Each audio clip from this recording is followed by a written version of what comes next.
Hi friends, எல்லாரும் எப்படி இருக்கீங்க? வாங்க இன்னைக்கு நம்ம கசப்பில்லாத பாவக்காய் ஃப்ரை. ஏன்னா பாவக்காய் வந்து உடம்புக்கு ரொம்ப நல்லது, நமக்கு தெரியும். மாசத்துக்கு 2 வாட்டி, அதாவது 15 நாளைக்கு ஒரு வாட்டி பாவக்காய் சாப்பிடணும் அப்படின்னு டாக்டர்ஸ் கண்டிப்பா சொல்றாங்க. இப்ப பெரியவங்க எல்லாம் பாத்தீங்கன்னா சுகர் இருக்கு, இல்ல உடம்புல வேற ஏதாவது பிரச்சனை இருக்குன்னா குடிக்குதோ இல்லையோ பாவக்காய் சாப்பிட்டு தான் ஆகணும். ஆனா பசங்களை பாத்தீங்கன்னா நிறைய பசங்க வந்து பாவக்காய் வந்து அவாய்ட் பண்ணுவாங்க, சில பேர் தான் வந்து சாப்பிடுவாங்க. ஸோ அந்த சாப்பிடாத பசங்களை கூட சாப்பிட வைக்கிற மாதிரி ஒரு ரெசிபி தான் இது. வாங்க இப்போ அந்த ரெசிபியை பார்க்கலாம். இப்போ பார்த்தீங்கன்னா நான் ஸ்டவ் ஆன் பண்ணி ஸ்டவ்ல ஒரு கடாய் வச்சிருக்கேன். எப்பயுமே நம்ம வந்து ஏதாவது ரோஸ்ட் பண்ண போறோம் அப்படின்னா சின்ன கடாயில போட்டு அப்படியே அதுக்கு மூச்சு திணற மாதிரி காய்கறிகளை வந்து அப்படியே ஒன்னோட ஒன்று இடிச்சுக்கிற மாதிரி அந்த மாதிரிலாம் வச்சோம்னா நமக்கு கிறிஸ்பா வராது, அண்ட் மசாலாவும் வந்து ஒழுங்கா ஸ்ப்ரெட் ஆகாது. நம்ம எப்பயுமே ஏதாவது ஒரு ரோஸ்ட் பண்ண போறோம், இல்ல காய் நல்லா பசங்க சாப்பிட்றதுக்கு நல்லா பொரிக்க போறோம் அப்படின்னா கொஞ்சம் பெரிய கடாயா எடுத்துக்கோங்க. அப்பதான் நம்ம ஸ்ப்ரெட் பண்ணி விட்டு போடும் போது நல்லா எல்லா பக்கமும் ஈவனா கிறிஸ்பாகும், மசாலாவும் ஸ்ப்ரெட் ஆகும், காயும் வேகும். ஸோ வாங்க இப்போ பார்க்கலாம் ரெசிபியை. நான் என்ன பண்ணியிருக்கேன், ஸ்டவ் ஆன் பண்ணி கடாய் வச்சிருக்கேன். கடாயில இப்போ ஒரு 2 டேபிள் ஸ்பூன் கடலெண்ணெய் விட்டுக்கிறேன். உங்கள் வீட்டில் நீங்கள் எந்த குக்கிங் ஆயில் விட்டாலும் சரி விட்டுக்கலாம். இது வந்து நார்மலான எண்ணெய் அளவு. உங்களுக்கு எண்ணெய் கம்மியாக வேணும்னா நீங்கள் கம்மி கூட பண்ணிக்கோங்க. இல்லை நல்லா கிறிஸ்பாக ரோஸ்ட் ஆகணும், உங்கள் பசங்க அப்படி இருந்தால் சாப்பிடுவாங்க அப்படின்னா இன்னும் கூட ஒரு டேபிள் ஸ்பூன் அதிகமாக ஊற்றிக்கலாம். ஸோ நான் வந்து இப்போது கரெக்டாக ஊற்றுறேன். ஸோ எண்ணெய் சூடாகட்டும். ஸோ இப்போ எண்ணெய் நல்லா சூடாயிடுச்சு. நான் பார்த்தீங்கன்னா 1/2 கிலோ பாவக்காய் வாங்கி பாருங்க இந்த சைஸ்ல கட் பண்ணி வச்சிருக்கேன். உங்களுக்கு எந்த சைஸ்ல வேணாலும் கட் பண்ணிக்கலாம், இதை விட சின்னதா வேணாலும் கட் பண்ணிக்கலாம். இல்ல ஒரே பாவக்காயை வந்து அப்படியே ரவுண்ட் ரவுண்டா அப்படி கூட நீங்க ஸ்லைஸ் பண்ணிக்கலாம். இந்த கட் பண்றது வந்து நம்மளோட விருப்பம் தான். ஸோ நான் வந்து இப்போ இந்த மாதிரி கட் பண்ணி வச்சிருக்கேன். இப்போ இதை எண்ணெயில சேர்த்துக்கலாம்.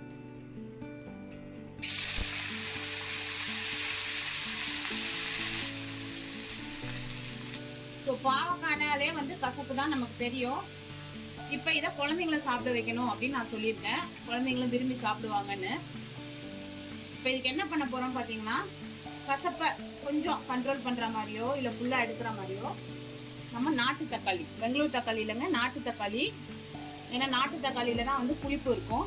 ஸோ இந்த கசப்பும் புளிப்பு உப்பெல்லாம் சேரும் போது உங்களுக்கு அந்த பாவக்காயோட கசப்பு வந்து சுத்தமாவே அந்த டிஷ்ல தெரியாது. பசங்க வந்து சாதத்திலேயே போட்டு கூட பேசி சாப்பிடுவாங்க. இல்லை நீங்கள் எப்போ பாவக்காய் பண்ணாலும் மூஞ்ச சொல்லிக்காம பாவக்காயா ஓகே அப்படின்னு சொல்லுவாங்க. ஸோ நான் என் பசங்களுக்கு அந்த மாதிரி தான் செஞ்சு கொடுப்பேன். இப்போ நான் 1/2 கிலோ பாவக்காய் எடுத்திருக்கேன். 1/2 கிலோ பாவக்காய்க்கு மீடியம் சைஸ் நாட்டு தக்காளி 2 கட் பண்ணி புளிஞ்சு விட்டுருக்கேன். இப்போ பாவக்காய்க்கு தேவையான உப்பு நான் 1 டேபிள் ஸ்பூன் சால்ட் போட்டுக்கிறேன். ஏன்னா பாவக்காய்க்கு வந்து சால்ட் ரொம்ப இருக்காது, இதுவே போதும்.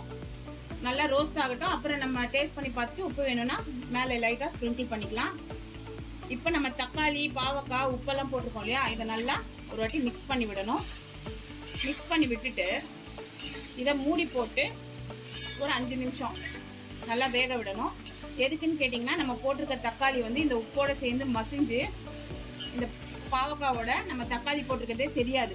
ஸோ அந்த அளவுக்கு ஸ்மாஷ் ஆகி மசிஞ்சிடும். நமக்கும் அந்த பாவக்காயில இருக்க கசப்பும் கம்மியாயிடும். அதுக்காக தான். இப்போ வாங்க இதை மூடி போட்டு ஒரு 5 மினிட்ஸ் வேக வைக்கலாம். இப்போ மூடி போட்டு 5 நிமிஷம் வேக விட்டுடலாம். இப்போ நம்ம மூடி போட்டு 5 நிமிஷம் ஆச்சு. நம்ம இப்போ ஓப்பன் பண்ணி பார்க்கலாம். பாருங்க, பாவக்காவும் நல்லா கலர் சேஞ்ச் ஆயிடுச்சு, தக்காளியும் நல்லா தோல் தனியா பல்ப்பு தனியா பிரிஞ்சு நல்லா பாவக்காயோட மிஸ் ஆயிடுச்சு. நம்ம வந்து ஸ்டவ்வை வந்து ஃபுல் ஃப்ளேமில் தான் வச்சுருக்கோம், சிம்லையும் போடல மீடியம்லையும் போடல. நமக்கு வந்து எப்பயுமே காய்கறி வந்து நல்லா கிறிஸ்பாக கிடைக்கணும் இந்த மாதிரி ஃப்ரை எல்லாம் அப்படின்னா ஸ்டவ் வந்து ஃபுல்லாகவே தான் இருக்கணும். நம்ம பக்கத்துலேருந்து நல்லா கிளறி விட்டுட்டே இருக்கணும், அப்போ தான் வந்து அந்த கிறிஸ்பாக கிடைக்கும். வாங்க இப்போ இதுக்கான மசாலா போடலாம். இப்போ இதில் 1/2 ஸ்பூன் மஞ்சத்தூள், 1லேருந்து 1.5 ஸ்பூன் உங்கள் காரத்துக்கு ஏற்ற மாதிரி வரமிளகாத்தூள். எப்போவுமே நான் வந்து கலருக்காக ஒரு 1/2 ஸ்பூன் காஷ்மீரி சில்லி தூள் போடுவேன். நீங்கள் வேணா போட்டுக்கோங்க, இல்லைன்னா வேண்டாம். இப்போ இந்த மசாலா போட்ட உடனே இந்த மசாலா எல்லா பக்கமும் எல்லா காயிலும் ஸ்ப்ரெட் ஆகுற மாதிரி நம்ம இப்போ கிளறி விடலாம். ஸோ மசாலா எல்லா பக்கமும் போகிற மாதிரி ஸ்ப்ரெட் பண்ணிட்டு இந்த காயவும் நம்மளால எவ்வளோ முடியுமோ அந்த அளவுக்கு கடாயில் ஸ்ப்ரெட் பண்ணி வச்சுடுங்க. இப்போ நம்ம மசாலா போட்டுக்கோம் இல்லையா, இந்த மசாலாவோட பச்சை வாசனை போகணும். அதுக்காக மட்டும் 2 நிமிஷம் மூடினா போதுங்க, ரொம்ப வேண்டாம். வாங்க இப்போ 2 நிமிஷம் ஆச்சு, நம்ம ஓப்பன் பண்ணி பார்க்கலாம். இப்போ நம்ம போட்ட மசாலாவோட பச்சை வாடை எல்லாம் போயிடுச்சு. இனி அவ்வளோதான், இதை க்ளோஸ் பண்ண வேணாம், ஃபுல் ஃப்ளேம்லேயே இருக்கட்டும். ஓப்பன் பண்ணி வச்சு ஒரு 2 நிமிஷத்துக்கு 3 நிமிஷத்துக்கு ஒரு வாட்டி நல்லா பரட்டி இந்த மாதிரி ஸ்ப்ரெட் பண்ணி வைக்கணும். ஸோ ரெசிபி இன்னொரு 10 to 15 நிமிஷம் ரெடி ஆகிடும். நம்ம பாவக்காய் போட்டு 10 நிமிஷம் ஆச்சு, ஃபுல் ஃப்ளேமில் தான் இருக்குது. நான் பக்கத்துலேயே இருந்து ஒரு 2லேருந்து 3 நிமிஷத்துக்கு ஒரு வாட்டி பரட்டி விட்டு ஸ்ப்ரெட் பண்ணியிருக்கேன். இப்போ நம்ம பார்த்தீங்கனாலே தெரியும் பாருங்கள், கிறிஸ்பாக கலர் சேஞ்ச் ஆக ஆரம்பிச்சிச்சு. இப்போது நம்ம ஸ்டவ்வை மீடியமில் போட்டுருங்க. மீடியமில் போட்டு ஒரு 10 நிமிஷம் விட்டுருங்க, நல்லா கிறிஸ்பாக இருந்தால் அதுக்கப்புறம்.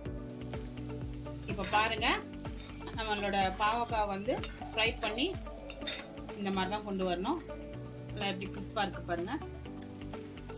ஸோ இந்த மாதிரி ஒரு பாவக்காய் செஞ்சு கொடுத்தா யார் தாங்க வேண்டாம்னு சொல்லுவாங்க. ஸோ பசங்களுமே இதை நல்லா விரும்பி சாப்பிடுவாங்க.